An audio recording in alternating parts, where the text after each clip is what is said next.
In front of me is SONY Xperia 10V, and today I would like to show you how you can operate the vibration settings.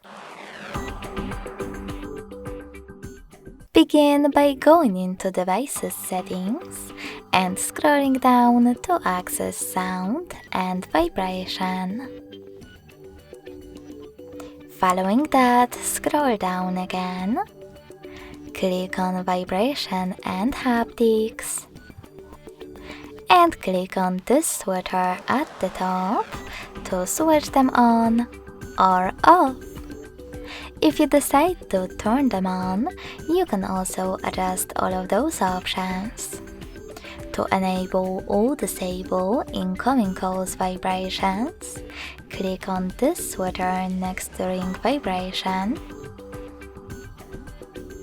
and also on this one next to vibrate first, then ring gradually.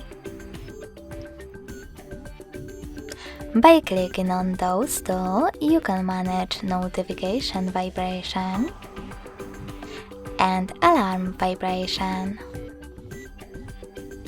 Then turn on or off tap vibrations by tapping on the switcher next to touch feedback feature. Lastly, go back and click on this switcher next to charging sounds and vibration to manage them.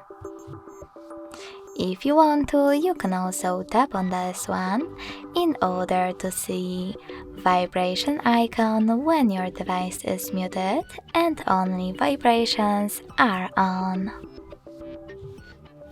Thanks so much for watching. If you enjoyed this video, don't forget to leave a like, comment and subscribe. Bye!